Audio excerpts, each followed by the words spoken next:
네, 그리고 그 화폐, 그 현금은 뒤에서 얘기하는 가치 척도의 수단이고요. 가치 척도가 되니까 지급 결제하기가 쉽죠. 그래서 지급 결제 수단이라는 거는 또 가치 척도의 수단이다. 이건 굉장히 서로 큰 관련성이 있는 말이고, 자, 또 하나 현금은 가치 저장 수단이다. 그렇게 얘기를 합니다. 여러분 아마 화폐 금융론 공부할 때 그 통화의 기능을 얘기하면서 가치 저장 수단이다, 가치 척도 수단이다, 뭐 회계의 뭐 단위다, 뭐 등등등 이런 그 얘기들을 많이 들었죠. 자, 가치 저장이 되는 거는 현금도 가치 저장이 되고 예금도 가치 저장이 됩니다. 가치 저장이 되는 거는 여러 가지 종류가 있어요. 물론 이제 가치가 왔다 갔다 변동 할 수는 있죠. 가치가 뭐 떨어질 수도 있고 올라갈 수도 있고. 근데 현금, 예금 같은 경우에는 떨어질 가능성은 굉장히 적죠. 보통 이제 우리가 원본 손실이 없다 그렇게 얘기를 하고, 주식과 같은 경우에는 가치 저장되고 가치가 올라갈 수도 있지만 떨어질 수도 있는 그런 리스크가 있는 거고, 요즘 또 코로나 사태로 국내 주식시장 굉장히 크게 폭락했고, 미국 주식시장 무려 뭐 그 1000포인트 이상씩 지수가 떨어지는 뭐 그런 것들을 목격을 하고 있는데, 자, 어찌됐든 이런 여러 가지 금융자산들, 또 앞서 얘기했던 부동산 또는 금, 이런 것들 가치 저장의 수단들입니다. 현금만 가치 저장의 수단이 되는 것은 아닙니다. 그래서 이런 가치 저장의 수단들은 우리가 활용할 수 있는 저축의 수단이 되는 거죠. 뭐 이제 또 저축 말고 이제 뭐 우리가 투자한다 이런 용어도 많이 쓰는데, 나중에 가서 얘기하겠지만 우리 보통 주식 투자, 채권 투자할 때 투자는 본질적 의미의 투자는 아니고 다 저축입니다. 저축. 저축은 내가 소득의 일부를 소비하고 남겼고 그거를 그 가치가 잘 유지돼서 내가 미래에도 그걸 소비를 할 수가 있어야 되잖아요. 그렇죠? 그래서 가치 저장이라는 거는 가치를 미래로 이전한다. 좀 어렵게 얘기해서. 자, 통화. 당연히 가치 저장이 됩니다. 물론 가치가 더 오를 것도 아니고 내릴 것도 아니고 현금 상태로 들고 있으면 만 원은 항상 만 원이죠. 예금 넣어놓으면은 떨어질 가능성, 예를 들어 내가 예치했는데 그 은행이 파산한다. 이런 가능성 거의 없죠. 있다 하더라도 굉장히 극히 작은 그 확률일 거고, 이자가 붙기 때문에 아주 약간씩 그 가치가 그 상승을 하게 되고, 또 주식과 같은 경우에는 아까 얘기했듯이 가치가 크게 올라갔다 내려갔다 변동성이 큰 그런 자산들이고, 이런 거 다 감안해서 내가 어떤 수단으로 가치 저장을 할 거냐 이런 판단들을 하는 게 우리가 저축하는 거고, 뭐 보통 이제 우리가 주식 투자한다, 채권 투자한다, 뭐 예적금 한다, 이런 것들이죠. 예를 들어서 빵 같은 거가 가치 저장의 수단이 됩니까? 내가 100만원 소득이 있었는데 60만원 소비로 쓰고 40만원어치를 남겼는데, 이거를 가치 저장을 하겠답시고 40만원어치 다 빵을 사서 보유를 한다. 빵의 가치가 유지가 돼요? 2, 3일만 가도 다 곰팡이라고 썩고 결국 못 먹게 되죠. 그래서 이런 것들은 그야말로 소비재예요. 소비재. 가치 저장의 기능이 거의 없다. 거의 없다. 그래서 이런 데다가 우리가 뭐 투자를 한다든가 이런 데다가 우리가 저축을 한다든가 이런 행위는 잘 안 하는 거죠. 자, 그래서 현금은 기본적으로 가치 저장의 수단이고, 여기서 또 하나 여러분 기억해야 되는 거는 화폐금융론에서 통화가 가치 저장의 가치 저장의 기능이 있다라고 해서 통화만 그런 게 아니라 많은 금융자산들이 다 가치 저장하려고 그런 금융계약들을 하게 되는 겁니다. 금융자산은 뭐 썩을 것도 없잖아요. 그냥 다 계약이니까. 그렇죠? 실물자산, 금 안 썩지 않냐? 금 안 썩죠. 그러니까 좋은 가치 저장의 수단인 거죠. 부동산 안 썩지 않냐? 부동산 약간 썩습니다. 왜 썩죠? 감가상각이 있죠. 감가상각이. 부동산 가격이 올라가는 거 아니냐? 부동산 가격, 감가상각이 있음에도 불구하고 올라가는 거죠. 감가상각은 예를 들어서 5천만원 되는데 가격은 예를 들어서 3억원 올라간다. 그럼 전체적으로 2억 5천만원 올라가게 되겠죠. 그래서 이 부동산도 이게 음식 부패하듯이 부패하는 건 아니지만 감가상각이 있다. 하지만 우리나라에서 여러 가지 이유로, 여러 가지 환경으로 부동산에 대한 여러 가지 수요가 굉장히 크기 때문에 이 감가상각을 크게 상회할 정도로 가치가 부동산 가격이 올라가게 되는 상황을 뭐 지금도 그렇고요. 많이 목격을 하게 되는 것이죠. 자, 가치 척도의 수단이다 라고 하는 거. 화폐가 모든 자산들의 가치 척도의 수단이기 때문에 우리가 원화 단위로 다 이건 몇 원짜리야, 이 스마트폰은 150만 원이야, 이번에 나온 폴더블 그 핸드폰은 뭐 250만 원이야, 다 원화로 우리가 평가를 해요. 그렇죠? 이 집이 얼마냐? 10억 원이다. 이 주식이 얼마냐? 주당 뭐 4만 5천 원이다. 다 뭘로 평가를 합니까? 다 원화로 평가, 원화로. 그렇죠? 이게 바로 가치척도. 보통 우리가 뉴메리어라고 합니다. 가치척도. 가치척도의 수단이고, 기본적인 가치척도의 수단은 보통은 별 특별한 언급이 없으면 당연히 자국통화를 하죠. 자국통화를 하고, 이게 국제적인 거래다 그러면은 해외에선 당연히 보통 우리가 달러로 몇 달러짜리다, 뭐 이렇게 그 프라이싱, 그 평가, 가치 평가, 밸류에이션을 하게 될 거고, 그러니까 밸류에이션을 할 때 무엇을 베이스로 평가를 할 것이냐 문제인데, 절대적으로 통화로 또는 이제 자국통화, 우리나라 원화로 평가를 해야 되는 그런 건 없어요. 관행상 그런 거죠. 관행상. 이 집이 금으로 치면은 몇 돈짜리냐? 충분히 가능합니다. 금이 가치척도의 수단이 될 수가 있어요. 하지만 관행에서는 우리가 잘 그런 걸 안 쓰는 거고, 이 사과가 귤로 평가하면 사과 하나에 귤이 2개냐?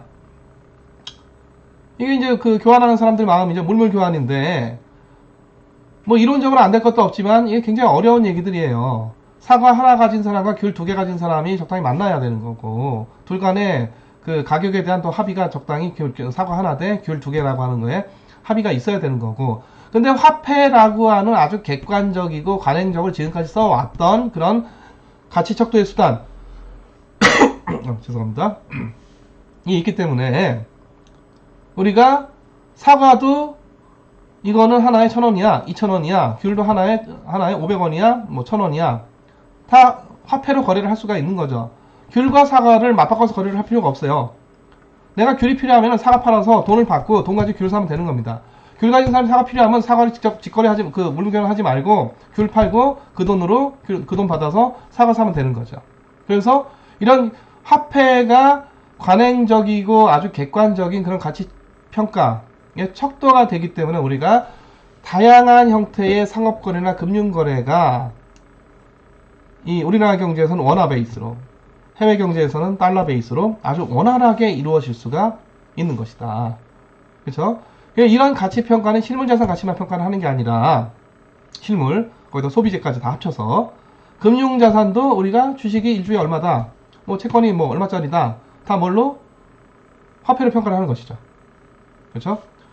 자, 또 하나는 어떤 재화 A가 100만원이다, 이 얘기는 여러분들이 잘 이해를 해야 되는데, 재화 A하고 캐시 100만원하고 물리적으로 같지가 않죠. 같을 리가 없지. 그럼 이게 뭔 얘기냐? 동일하다는 게 아니라 등가로서 어떻게 된다? 교환 가능하다. 라는 의미가 되어 있고요. 자, 어떤 부자가 있는데 재산이 20억 원이다. 이 얘기는 그 부자가 캐시로 20억 원 들고 있을 수도 있어요. 하지만 대부분의 부자가 그렇지 않고 부동산도 있고 주식도 있고 채권도 있고 기타 뭐 여러가지 값비싼 골동품도 있고 뭐 보석도 있고 예적금도 있고 주식도 있고 채권도 있고 등등등, 뭐 캐시도 있고, 이거 다 합쳐서 뭘로 평가하건대? 원화로 평가하건대 그게 총 얼마치다? 20억 원어치다, 이런 말이죠. 캐시가 20억 원 있다, 그런 얘기가 아니라. 자, 다음으로 자, 그럼 도대체 화폐가 뭐길래, 이 현금이 뭐길래 그런 여러가지 기능을 발휘하는 건 알겠고, 그럼 화폐의 가치가 만원짜리는 도대체 왜 만원이고 500원짜리는 왜 500원이냐? 자, 만원짜리 보세요. 만원 종이죠, 종이. 그리고 500원짜리 동전입니다. 동전. 이거 그냥 종이장에 불과해요. 그냥 이거 실물적인 가치는 여기 이게 만원이니까 이렇게 만원의 가치가 있는 거지, 이거 그냥 종이에 불과해. 물론 좀 뭐 특수한 재질의 종이죠. 그래봤자 뭐 이게 실물 그 자체로는 이게 얼마나 비싸겠습니까? 이 종이를 그냥 우리가 산다면, 그 가치를 평가하자면. 근데 이건 만원의 가치가 있는 거고, 이건 500원의 가치가 있는 거예요. 근데 실물적인 가치를 보자면은 이건 종이장에 불과하고, 이거는 동전, 그래도 금속이니까 이게 더 비싼 거 아닌가요? 하지만 이거는 500원이고 이거는 만원이에요. 그렇죠? 아, 그러면은 500원은 내가 못 씹어 먹는데 만원은 내가 씹어 먹으면 만원어치의 기쁨을 줍니까? 그래서 만원의 가치가 있는 걸까? 그렇지 않습니다. 그렇죠? 자, 우리가 빵 돈 주고 사는데 빵 하나 2,000원이다. 2,000원의 가치, 2,000원어치의 가치가 있다는 거죠, 빵이. 가치가 있는 이유는 내가 그게 먹어서 맛있고 또 그게 나한테 영양 공급도 되고 그러니까 가치가 있는 거죠. 자, 또 이 화폐 가치 이거 얘기하다 보면은 주식과 채권은 더 황당해요.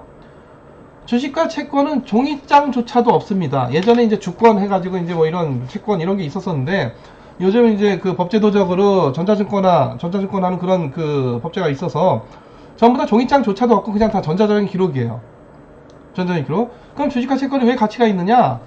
주식과 채권을 발행한 기업은 하나의 거대한 실물 자산이고 그 실물 자산의 가치가 어디에? 주식과 채권에 반영되는 거죠. 그래서 기업이 잘 되면은 주가가 올라가는 거고 기업이 잘 안 되면은 주가가 떨어지는 거고 기업이 발행한 채권도 신용도가 좋아지면은 채권 가격이 올라가는 거고 신용도가 안 좋아지면은 그 채권 가격이 떨어지게 되는 거고. 자, 또 예금도 또 황당합니다. 예금 내가 예를 들어서 만원 10만원 들어있는 예금 통장이 있다. 그건 뭐 통장이죠. 그냥 종이에 불과하지.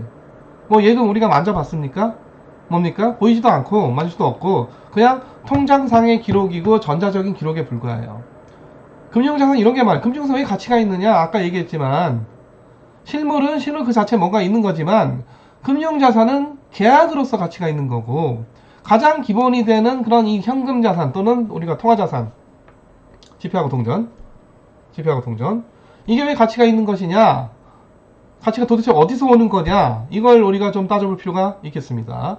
자, 만약에 예전에 1970년대 이전에 2차 세계대전 끝나고 미국이 전세계 최강국으로 급부상하면서 이른바 그 전세계 그 주요국 그 대표들이 모여서 브레튼 우즈 시스템 체제를 만들었죠. 그 당시에 브레튼 우즈 시스템이라고 하는 거는 미국의 달러화만 금태환이 된다. 다시 말해서 미국이 달러 발행할 때는 금과의 일정 비율로 다시 말해서 1달러당 몇 온스를 반드시 뭐 해라? 축적을 해라. 실물 금을. 그래서 미국 달러는 그 금의 가치를 표창하게 해라. 이거죠. 그렇죠? 그러니까 금의 가치가 달러의 가치를 백업해 주는 거. 보기에는 달러 종이장이지만 이거는 일종의 금증서 또는 금 인출권이기 때문에 물론 뭐 이거 페드 들고 와서 금 주세요 하면은 뭐 줄 건 아닙니다. 뭐 이론적으로 그렇다는 얘기지. 그래도 이 달러의 가치를 뭐가 금태환이 되기 때문에 금태환 화폐 달러가 그런 역할을 했었던 거고 다른 나라들은 금태환하지 말고 그 미국 달러하고 고정 환율을 유지를 해라. 그게 바로 전 세계적인 그 통화 시스템을 2차 대전 끝나고 이제 구축을 했는데 그런데 하지만 1970년대 그 베트남 전쟁 미국이 이제 베트남 전쟁에 시달리면서 이제 그게 다 흐지부지가 된 건데 그게 바로 이제 브레튼 우즈 시스템이고 우리가 미국 달러를 지금도 기축통화 그렇게 얘기를 하는 이유가 금태환이 되는 통화이기 때문에 그 당시 기축통화다 이렇게 얘기를 했던 겁니다. 자, 그렇다면 이 화폐는 지금 브레튼 우즈 시스템도 아니에요. 미국 달러도 뭔가 백업을 해주는 자산이 없어요.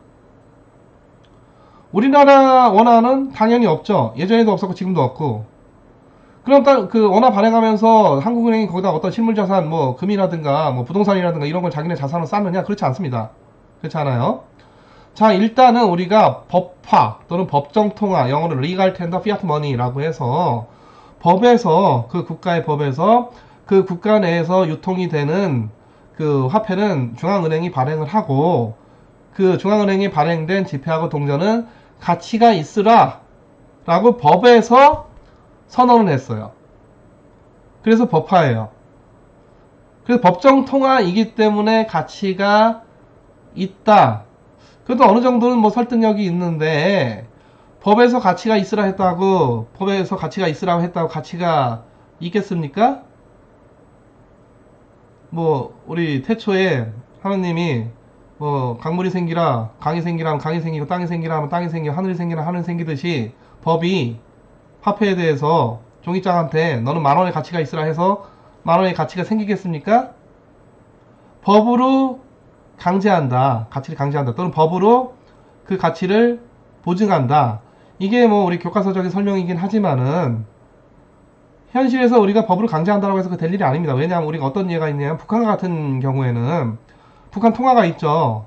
당연히 북한 통화는 법에서도 강제를 하고 북한 사람들이 자꾸 자기네 통화 안 쓰고 자꾸 달러 쓰고 막 그러기 때문에 심지어 막 무력으로 총칼로도 이걸 이 북한 통화 써야 된다고 북한 통화 그 가치대로 써야 된다고 압박을 하는데도 불구하고 앞에서 볼 때는 북한 통화 갖고 거래를 하는 듯이 하지만은 거의 대부분의 거래는 뒤에서 다 달러로 거래를 하는 거죠.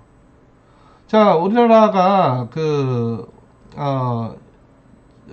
우리나라 사람들이 요즘 뭐 해외여행 많이 가는데 제가 한 10여 년 전에 동남아에 있는 어떤 국가를 갔을 때에도 그 국가에 자국 통화가 있는데도 불구하고 이 물건을 살 때 이거 얼마예요 하고 물으면은 1달러 달라고 그럽니다. 저는 그쪽 통화로 바꿔서 가서 이 돈으로 드리겠다. 여러분들 자국 통화로 드리겠다. 그거 안 받는데요. 달러로 달래요. 달러로. 그 뭐 법화가 아니어서 가치가 없겠습니까? 법으로 분명히 강제하고 있죠. 그럼에도 불구하고 사람들은 그 가치를 인정하지 않는 겁니다. 달러로 달라는 거죠. 그래서 달러 없다 제가 그랬어요. 그랬더니 한국인이냐? 그랬더니 원화로 달래요. 1,000원 주면 돼요. 1,000원. 심지어 원화도 받아요. 그래서 법이 가치의 근원이다. 이거는 안 맞는 설명이고 결국은 이 법의 강제력과 그 어떤 효력이 어느 정도 되느냐의 문제고 그 법의 어떤 그 집행상의 어떤 강제력 효력이라고 하는 거는 결국은 그 법을 제정한 그 국가의 국력 또는 경제력. 그러니까 미국 달러가 전 세계 어느 통화나 다 동등하게 대우를 받는 게 아니라 최고의 대우를 받는 게 미국 달러죠. 미국의 국력과 경제력이 세계 최고니까. 최상이니까.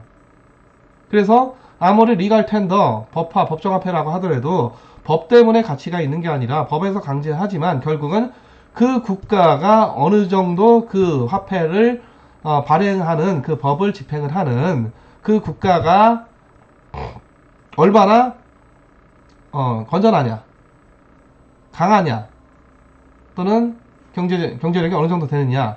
이게 바로 그 화폐 가치에 오히려 더 법보다도 본질적인 기반이다. 이렇게 볼 수가 있겠고요. 자, 참고로 여러분들 아마 화폐 금융 공부하다 보면 정부가 화폐 발행하면서 민간에 화폐 발행하면서 민간의 부를 확 채가죠. 갑자기 물가 상승하게 되면은 내가 100만원 들고 있다가 물건 10개 살 수 있다가 갑자기 9개 사게 되면은 그 한 개 어디로 갔을까요? 정부가 가져간 거지. 그 보통 우리가 시너리지 텍스, 인플레이션 텍스, 화폐 주조세 그렇게 얘기를 합니다. 자, 한국은행이 우리나라에서 본원통화 그 지폐하고 동전 원화를 발행을 하죠. 어떻게 발행하느냐? 좀 구체적인 그 방식은 때에 따라서 아주 긴급한 경우에 은행이나 대기업에다가 긴급 유동성 공급을 하기도 합니다. 그건 이제 그 단기로 빌려주는 거예요. 그냥 돈 줘버리는 게 아니라 나중에 결국은 다시 회수 상환을 받죠. 그래서 단기 대출하기도 하는데 대부분은 여러분들 아마 화폐금융원에서 공부했던 공개시장 조작정책, 오픈마켓 오퍼레이션 이거를 통해서 본원통화를 발행을 하고요. 근데 이제 하느는 좀 특이한데 보통 우리가 공개시장 조작정책이라고 하면은 자, 정부하고 중앙은행이 다르니까 정부가 국채 발행을 하고 그거를 중앙은행이 돈 찍어서 그 국채를 사들여요. 그래서 통화가 나가는 거예요. 그러니까 민간의 그 자산을 매입할 수도 있겠지만은 공개시장 조작정책 보통 우리가 전에 미국의 양적 완화할 때는 그걸로도 모자라니까 민간 은행이 들고 있는 여러 가지 자산들을 막 매입을 했죠. 심지어 뭐 주식까지 매입을 해야 되느냐, 부동산까지 매입을 해야 되느냐, 화폐 막 찍으면서 그런 식으로 이제 화폐 발행, 양적 완화를 한 적도 있겠지만은 보통 우리가 통상적으로 그 화폐 발행하는 방식은 보통 정부가 국채를 발행을 하고 새로 신규 국채를 발행을 하고 그거를 그 화폐를 중앙은행이 신규로 발행을 해서 돈을 찍어냅니다. 그래서 그거를 이제 맞바꾸는 거죠. 그래서 정부는 그 돈 가지고 가서 뭔가 재정지출, 국채 발행한 거는 뭔가 재정지출을 하려고 국채 발행을 한 거고, 그렇죠? 그래서 그걸 쓰고, 그래서 통화량은 늘어나게 되는 거고, 때에 따라서 이게 통화량이 너무 많다 싶으면은 중앙은행이 갖고 있는 또 그 여러 가지 자산들, 주로 이제 국채들이 많은데 국채는 이제 팔죠. 팔아서 통화량을 좀 더 뭐 줄일 수도 있고, 근데 지금까지 이제 우리 통화정책이라고 하는 거는 보통 이제 긴축 통화정책보다는 거의 대부분 다 팽창적인 그런 통화정책을 행해왔기 때문에 보통 이제 자산 매입해서, 주로 이제 국채 매입해서 공개시장에서 그 자산 매입해서 이제 통화 발행하는 거가 많지, 우리 교과서에 있는 것처럼 다시 뭐 그걸 사들여가지고, 사들이니까 다시 그걸 되팔아가지고, 민간에 되팔아서 통화를 회수한다. 이런 거는, 이런 사례는 그렇게, 많지는 않다. 자, 근데 한은은, 죄송합니다. 참 특이하게도 자기네 신용으로 통한채를 발행을 해요. 자기네 신용으로. 정부 신용으로 발행하는 보통 우리가 국채라고 하는 거고, 우리 중앙은행이 한은이 발행하는 건 통화안정채권, 통한채, 우리가 국공채, 통한채, 이런 거, 안정적인 자산, 안전자산, 이런 걸 많이 들어봤죠. 통한채를 발행을 합니다.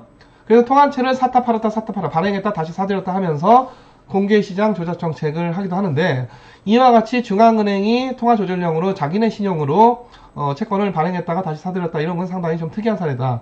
예를 들어 미국의 그 페드가, 미국의 중앙은행 역할을 하는 페드가 자기네 신용으로 채권 발행했다 다시 사들였다, 이런 거는 들어본 적이 없죠. 근데 우리는 특이하게 중앙은행이 통한채라고 하는 것을, 통화안정채권이라고 하는 것을 지금까지도 발행을 하고 있고, 지금 발행 잔고가 대략 한 150조 원 정도가 될 겁니다. 아마 여러분들 정확한 수치는 하는 통계 또는 통계청 통계를 이 자료를 찾아보시기 바랍니다. 자, 만약에 미국이 예전에 금태환 할 때는 통화 발행하면서 뭐 했을까요? 금 반드시 쌓아야 돼요. 금을 반드시 쌓아야 돼. 그러니까 민간에 있는 금을 반드시 매입을 해야 되는 거죠. 그랬었었는데, 지금 그런 어떤 실물자산으로 백업하는 그런 시대가 아니고, 그렇다고 해서 아무 밑도 끝도 없이 그냥 통화 발행하는 거는 제도적으로도 좀 이상하기 때문에, 비상식적이기 때문에 뭔가 통화 발행하면서 그건 이제 부채증권이 발행이 되는 거고, 부채가 발행되면서 반면에 자산이 늘어나야 되는데, 그래서 통화 발행하면서 뭐를 사들인다? 국채를 사들여요. 그래서 원화의 가치가 뭐가 백업해주고 있냐, 금이 백업해주고 있냐, 이거 아니고 뭐가 국채가 백업을 해주고 있습니다. 굳이 따지자면. 그러니까 더더욱 그 국가의 국력, 경제력, 이게 되게, 또는 그 정부의 어떤 재정 건전성, 이런 것들이 굉장히 중요한 것이고요. 자, 또 하나는, 그럼 국채가 금도 아닌데 또 왜 이게 가치가 있느냐? 국채는 디폴트가 안 납니다. 이게 나중에 다시 얘기하겠지만, 또 국채는 결국은 정부가 뭐를 세금 걷어서 갚을 거예요. 언젠가는. 물론 이제 그 계약에 따라서 갚겠지만, 만기도 있고. 그렇다면 국채의 가치는 어디에 있느냐? 근원은 미래에 들어올 세수에 있다. 세수에 있다.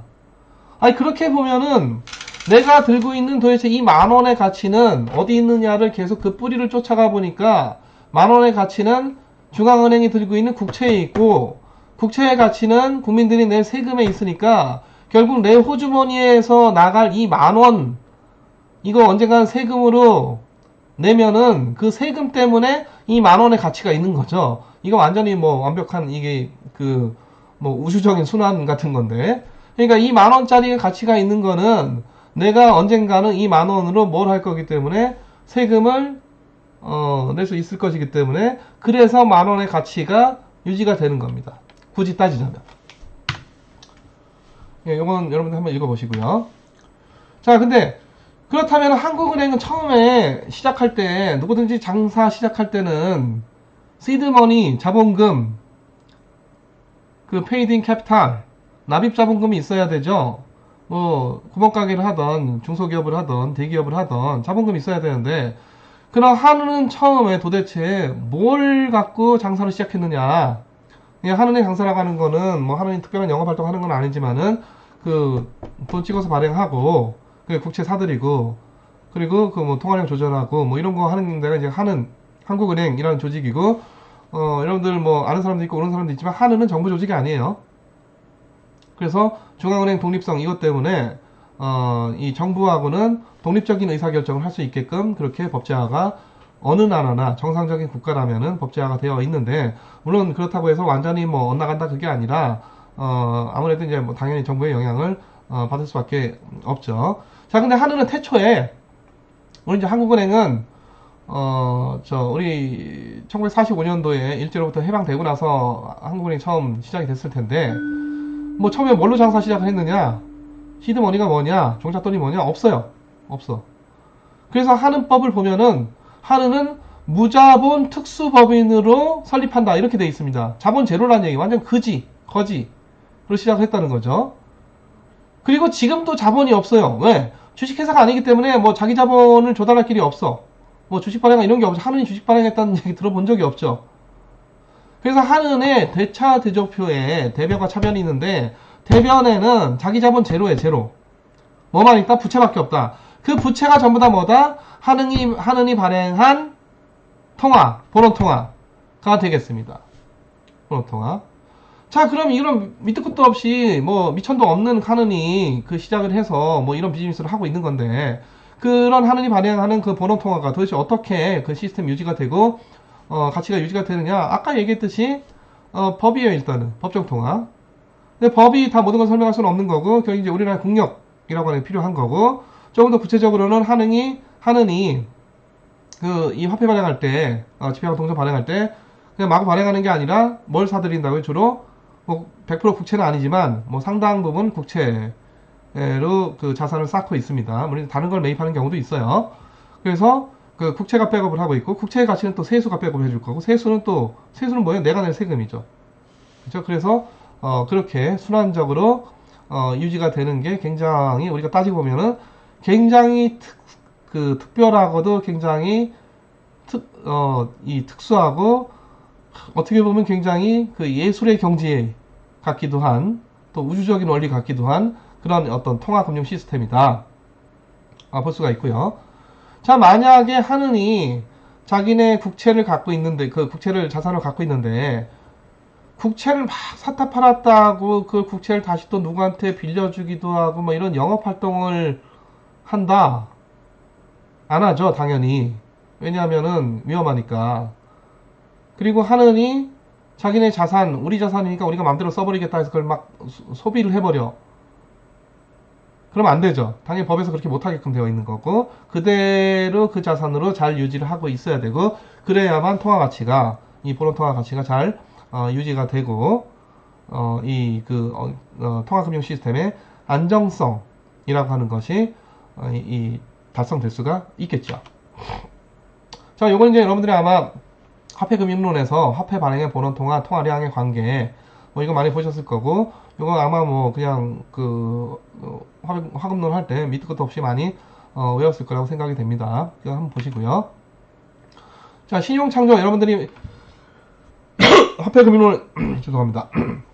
화폐금융론에서는 많이 보셨겠지만, 아까 얘기했듯이 본원통화 발행량보다도 시중에 유통되는 통화량은 커집니다.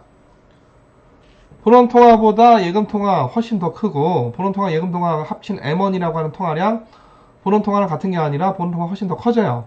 통화성수만큼. 왜 그러냐? 이게 계속 금융거래를 하기 때문이거든요.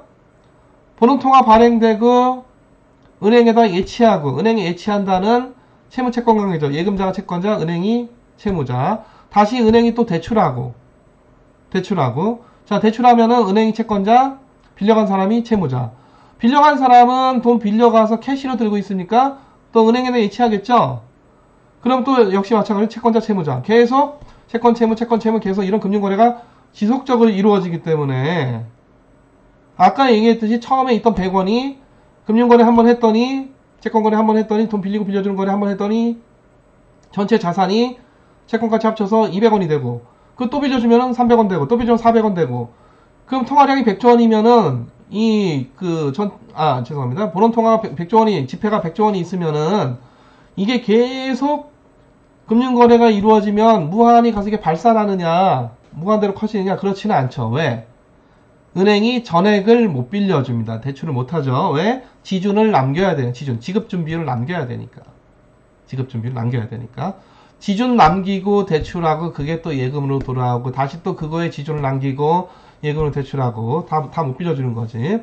자, 그래서 매번 이 거래가 이루어질 때마다 100원 빌려줘, 또 100원 빌려줘, 100원 빌려줘, 그게 아니라 우리 등비수열처럼 그 지급준비율 그 레이쇼만큼 감가가 되죠. 감가가 돼서 계속 그게 작은 규모로 그 무한한 순환이 이루어지다 보니까 우리 중고등학교 수학 시간에 공부했던 무한등비급수, 그래서 아마 화폐금융론 공부하던 무한등비급수가 나왔을 텐데요. 그렇죠? 그래서 그렇게 이 통화량만큼으로 이게 커지게 되고, 그래서 본원통화 대비해서 M1이 얼마냐, 10배냐 20배냐, 요게 이제 통화승수가 되겠습니다. 근데 이거 이제 우리가 신용창조 또는 예금창조라고 하는 건데요. 과거 미국에서 은행업이 처음 좀 활발해질 때, 그 유럽에서도 그렇고, 그 은행의 최초의 역할은 남의 자산을 그냥 보관해 주는 거였습니다. 보관만 해요, 보관만. 돈 보관, 이게 자산 보관소예요. 근데 은행들이 가만히 보관을 하고 있다 보니까, 우리가 이놈저놈 다 보관 받아가지고 굉장히 많은 그 보관을 받고 있는데, 이 사람들이 하루에 한꺼번에 다 찾아올 리도 없고, 그래서 저 사람들 몰래 이거를 좀 빌려주고 우리가 이자 좀 받아도 되겠다. 그래서 슬슬 빌려주기 시작한 거죠. 그래서 이게 처음에 은행업 시작할 때는 이게 이거를 그렇게 하지 말라고 하는 그 정부와 이런 은행업, 그 뱅킹 비즈니스를 하는 이런 그 업자들 간에 상당히 그 대립이 상당히 있었었고요. 그래서 결국 이제 확립된 관행과 제도라고 하는 게 지급준비금 정도, 다시 말해서 하루에 인출하러 오는 사람들, 물론 이제 그 확률적이지만, 뱅크런은 이제 100% 다 와서 내 돈 달라고 막 지금 달라고 하는 그런 상황이고, 뱅크런이 발생하기가 불가능한 건 아니지만 확률적으로 굉장히 작기 때문에 전액 빌려주는 거는 말이 안 되고, 그렇다고 해서 그냥 보관만 하고 있으면은 은행이 그 보관 서비스 하면서 뭔가 이게 그 수익이 있어야 되는데, 그 수익을 낼 수 있도록 일부만 빌려줘라 이거죠. 일부만. 그래서 지준 남기고 빌려주고, 지준 남기고 빌려주고, 지준 남기고 빌려주고, 이게 무한히 반복이 되는 그런 이 과정이 신용창조, 예금창조고, 방금 말씀드린 처음에 최초의 은행업이라고 하는 거는 그 자산 보관 또는 돈 보관만 하던 그런 그 비즈니스였다. 그때는 분원통화가 계속 돌고 돌아서 통화량이 신용창조 때문에 크게 늘어나는 이런 현상이라고 하는 건 있을 수가 없겠죠. 보관만 하고 있게 되니까. 자, 물론 지금도 은행이 보관 업무를 합니다. 그래서 내가 이런 금 한돈 있다 그럼 보통 이제 집에다 보관하겠지만, 금 부자라 가지고 내가 주식 채권 가격이 앞으로 떨어질 것 같아서 금 많이 사뒀다. 근데 이거 보관해둘 데가 없다 그러면은 보통 이제 은행에다가 보관 수수료를 내고 이제 보관을 하죠. 그래서 은행이 이제 보관업 그런 것도 지금 사실 하고 있습니다. 자, 통화승수 아까 얘기했듯이 그 통화승수만큼 본원 통화가 그 배수로 늘어나게 된다라는 거고요. 자, 요거 많이 보셨죠? MV 이퀄 PY. 자, 요건 통화량이고, 요거는 경상 GDP고, Y는 실질 GDP고, P는 이제 물가고. 근데 요거 V만 남기면 M으로 이렇게 나누면은 M분의 PY. 이걸 뭐라고 하냐? 우리가 통화 유통속도라고 그래요. 벨로서티라고 그래. 통화 유통속도하고 통화 승수하고 관련이 없는 건 아니지만 두 개가 다른 개념이기 때문에 여러분들이 좀 유의해서 생각을 항상 해야 되겠습니다. 자, 여기서 이제 화폐가 중요하다는 아까도 누차 얘기를 했었었는데, 자, 주식과 채권 등의 이제 또는 파생상품 연관 이제 파이낸스라는 분야에서는 이 화폐가 무수익 자산이고 수익성이 없는 자산이라서 좀 이게 무시하는 경향이 있어요. 그래서 이 파이낸스라는 학문에서 보면은 주식과 채권이 굉장히 중요하고 파생금융상품, 선물 옵션이 굉장히 이게 중요한 자산인 것처럼 얘기하는데, 누차 얘기했듯이 화폐, 현금 분명히 금융자산이고 누가 발행한? 중앙은행이 발행한 모든 금융자산에서 가장 기저가 되는 가장 중요한 가장 기초적인 자산이 뭐다? 바로 화폐다. 화폐, 돈, 현금, 머니, 캐시 다 같은 말이죠. 아까 얘기 주식과 채권 왜 발행합니까? 결국 현금 조달하려고, 돈 조달하려고. 현금이 중요해요. 현금이 가장 중요해. 현금이 필요해서 주식과 채권 발행하는 건 주식과 채권은 수단에 불과해. 금융수단에 불과해요. 주식이라고 하는 금융수단을 써서 뭐를 현금 조달하는 거고, 또는 채권이라고 하는 수단을 이용을 해서 현금을 조달하는 거죠. 자, 만약에 또한 화폐가 없으면 우리가 물물 교환해야 되는데, 물물 교환하는 경제를 생각해 보세요. 나는 예를 들어서 스마트폰하고 스마트폰이 남아 돌아서 스마트폰을 팔고 예를 들어서 스테이플러를 사고 싶다. 이거 어디 가서 거래합니까? 그리고 이거 만났어. 만나기도 힘들어. 그냥 스마트폰 들고 갔는데 얘가 스테이플러 들고 어디 가서 만나요? 뭐 요즘 뭐 여러가지 온라인 플랫폼 중고나라 이런 데서 뭐 하려면 할 수도 있겠지만 만났어. 만나서 이거 뭐 1대1 교환 됩니까? 1대1 교환 안 되죠. 이거 하나당 이거 한 300개? 300개 갖고도 안 돼. 대략 한 1000개? 뭐 이래야 이게 교환이 되지. 이게. 그러면 이거 하나 줄 테니까 스마트폰 여기 조금만 잘라줘? 이게 되나요? 안 되죠. 거래 안 됩니다. 또 나는 스마트폰을 팔고 싶고 스테플러를 사고 싶은 놈이고 다른 놈은 스테플러를 팔고 싶고 스마트폰을 사고 싶은 놈이어야 이 거래가 됩니다. 둘이 만나기도 쉽지 않아. 만나고 나서 서로 간의 가격이 어떻게 우리가 교환할 것인가 가격 협상도 쉽지가 않아요. 경제가 안 돌아갑니다. 돌아갈 수가 없지. 자, 그리고 금융시장에서도 화폐가 없으면 우리가 주식과 채권을 보통 삼으로써 매입을 해서 돈이 기업으로 들어가고 기업으로 들어가죠. 그리고 기업으로 들어간 이 돈을 그 기업이 자기네가 필요한 공장 기계 설비를 매입을 합니다. 그러니까 주식과 채권을 통해서 공장 기계 설비에 대한 일종의 소유권, 그거는 주식과 채권 들고 있는 사람들이 들고 있는 거죠. 물론 이제 엄밀히 따지면 주로 이제 주주가 소유권이고 채권자는 이제 우선 변제권이 있는 거지만. 자, 이게 현금이 있기 때문에 주식 발행하고 현금 들어가고 현금 갖고 공장 기계 설비 세우고 이거 하는 거지. 현금 통화가 없으면은 내가 기계를 들고 있다가 기업한테 대줘야 돼요. 그래서 이거 빌려가 이러면 이게 타인 자본 되는 거고 그 기계 낑낑 들고 가서 나도 이 기업에 같이 참여할래 이래서 나 공동 주주가 될래 이러면은 일종의 이제 주주가 되는 거고 이런 경제가 되겠습니까? 돌아갈 리가 없죠. 그리고 또 기업이 기계를 돌리다가 갑자기 이 기계 말고 다른 기계로 써야 돼. 그러면은 지금 화폐가 있는 경제에서는 이 기계를 팔고 뭐 적당히 뭐 돈이 더 들더라도 다시 조달해서 이 기계를 사면 돼요. 다른 기계를. 근데 물물 교환을 하려면은 이 기계하고 새 기계가 이게 맞바꿔줘야 되는데 이게 될 수가 없죠. 될 수가 없죠. 그래서 이 화폐는 굉장히 중요한 게 그 자체적으로 캐피탈, 자본은 아니에요. 다시 말해 생산재가 아닙니다. 이래서 돈 태워서 공장 돌리는 거 아니죠. 기계 공장 설비가 돌아가는 거지. 그렇죠? 다만 화폐를 갖고 현금만큼 뭘 할 수가 있어? 공장 기계 설비를 쉽게 살 수가 있어요. 그렇죠? 그래서 자본은 자본, 우리 흔히 얘기하는 금융 자본인데 현금이 자본은 자본인데 캐피탈인데 이거 자체적으로 다이렉트하게 기업이 이 자본재 생산을 위해서 쓰는 그런 생산재 이게 아니란 말이죠.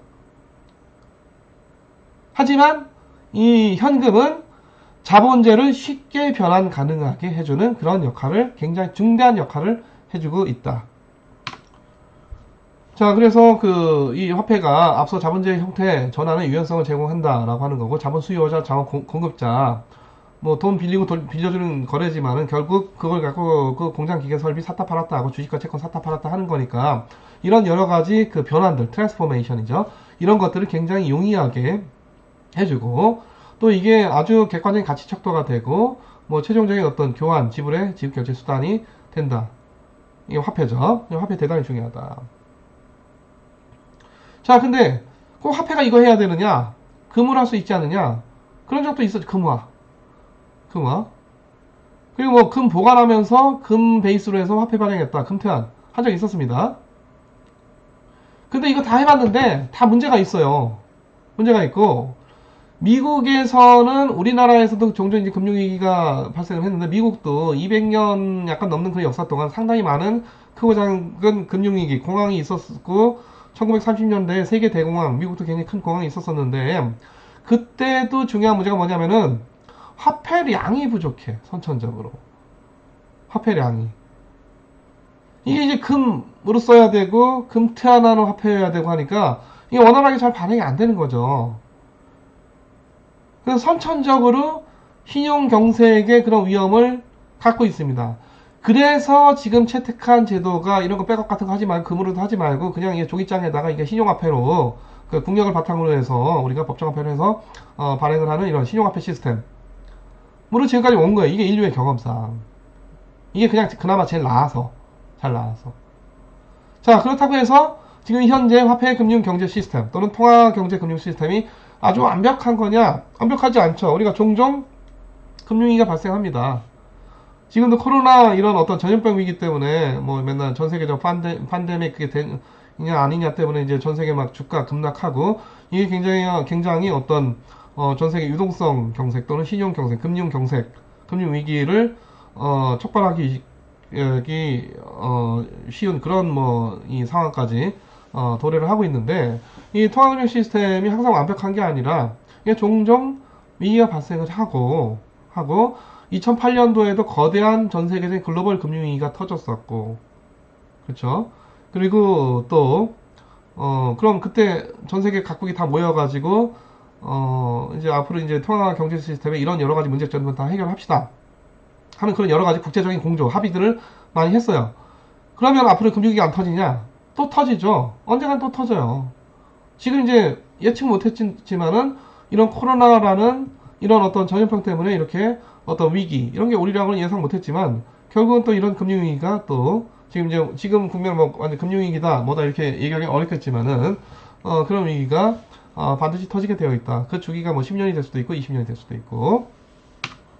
자, 그래서 이제 결국 우리가 현재 신용화폐 법으로 그 가치를 강제하는 법정화폐, 리갈 텐더, 법화 제도를 지금 사실 인류 경험상 이게 제일 낫다 이렇게 이제 판단을 하고 있는 거고, 뭐 정리하자면 과거에 금으로 또 화폐를 써봤고 은으로도 써봤고 그 전에 우리나라 조선시대 때 무슨 통보해서 엽전 통화 분명히 있었지만은 또 많은 거래에 쌀 또는 비단 또는 어떤 옷감 뭐 이런 것들이 또 어떤 그 화폐의 기능을 하기도 했고, 아주 원시 시대에는 그 특수하게 정한 돌 또는 뭐 조개 껍데기 뭐 이런 것들이 화폐를 쓰게 했던 뭐 그런 경험들도 있었었는데, 뭐 이거저거 다 해보다가 금화도 해보고 금태환도 해보고, 그래서 금환 보니제랑 브레튼 미국 달러는 아까 얘기했듯이 금태환하고 다른 나라 통화는 달러의 가치를 고정한 요리죠. 그렇죠? 이 브레튼 우즈 시스템인데 미국이 이걸 유지하기 워낙 어렵다 보니까 1973년도에 미국 이제 베트남 전쟁 재원이 많이 필요하고 또 무역 적자 심하고 재정 적자 심하고 그런 상황에서 그 금을 계속 매입해서 보유를 한다라는 것 자체가 대단히 어려운 그런 이 상황이었었습니다. 그래서 브레튼 우즈 시스템이 붕괴가 되고 이른바 킹스턴 체제가 시작이 됐다 그렇게 얘기를 하고, 결국 이제 킹스턴 체제라고 하는 거는 그 달러의 가치는 이제 금태환이 안 되는 거죠. 금으로 빼고 안 하는 거고 그런 거 없어요.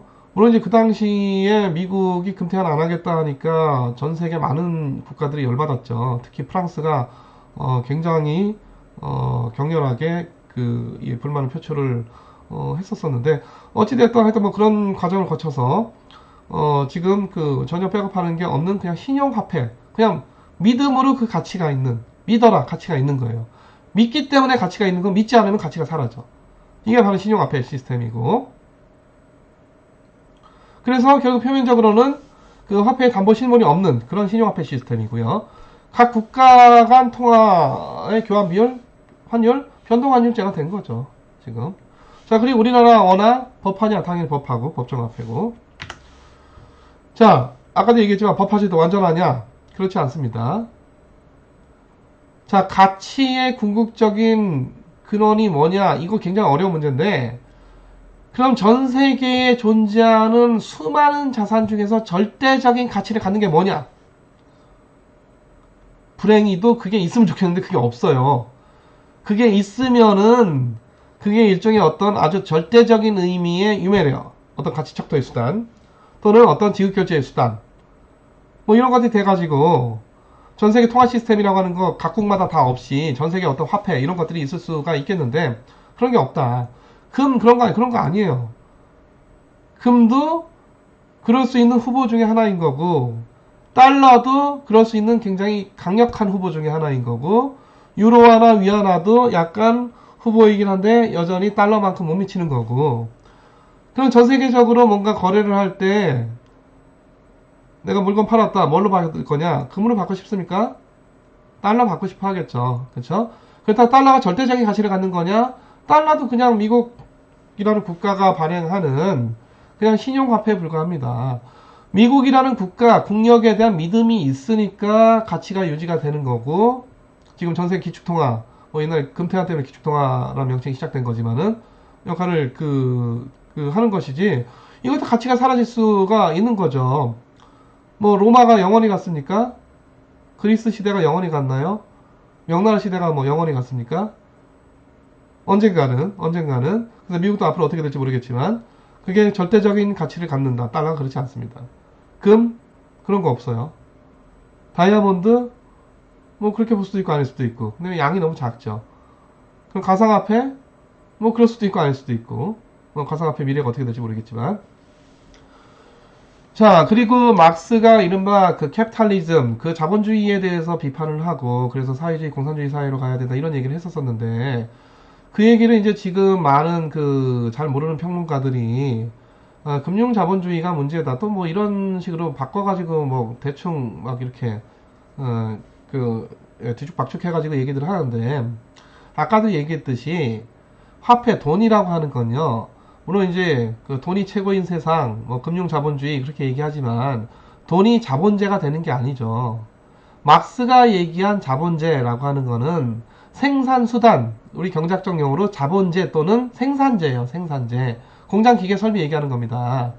생산수단을 소유한 자본가 계급이 있고, 그리고 자기의 그 노동, 자기 몸 팔아서 노동을 통해서 소득을 올릴 수밖에 없는 노동자가 있고, 근데 가만히 보니까 생산수단을 소유한 저 자본가 놈들이, 이게 보통 이제 막스가 얘기하는 부르주아죠. 그 부르주아가 이 노동자를 막 핍박을 한단 말이죠. 줘야 될 때까지 안 주고, 삼시세끼 노동할 정도로만 임금을 주고, 다 착취해간다, 뺏어간다. 이게 일단 정의롭지도 않고, 그리고 이런 경제 시스템은 결국은 노동자들의 구매력이 없기 때문에 생산량만 많아지고 언젠가는 공황을 유발할 것이다. 그래서 자본주의는 망하게 되어 있다. 이게 이제 막스가 했던 주요 주장이고, 그게 이제 자본론, 다스 캐피탈, 캐피탈리즘, 자본주의에 대해서 비판한 건데, 그게 그때 자본하고 이 돈으로서의 자본하고는 다른 겁니다. 돈은 돈이에요. 돈 자체가 자본제는 아니지. 자본제로 쉽게 유연하게 바뀔 수는 있지만, 트랜스포메이션 될 수 있지만은 그 자체가 돈 가지고 뭘 생산합니까? 돈이 생산자가 되는 특수한 기업이 있어요. 그건 어디냐? 금융기관이 그렇죠.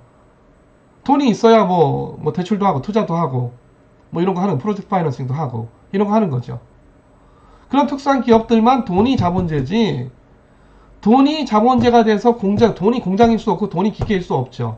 돈 태워서 왜 돈을 태웁니까? 원유를 태워, 석유를 태워서 뭔가, 에너지를 얻어야 되겠지. 이런 게 자본제, 이런 게 자본. 그래서 요즘 막 금융자본주의, 자본주의 막 이거 마구 헷갈리고 있는데, 기본적으로 다른 얘기다, 이게. 돈이 자본이냐? 직접적인 자본은 안 된다. 하지만 자본으로 쉽게 바뀔 수가 있다. 그렇기 때문에 쉽게 우리가 기업에 투자하고 기업이 쉽게 또 주식과 채권을 통해서 우리가 쉽게 화폐가 있기 때문에, 돈이 있기 때문에 기업에 투자를 하고, 그 돈을 받은 기업이 또 쉽게 또 이 공장기계 설비에 투자 행위들을 또 할 수가 있게 되는 것이고요.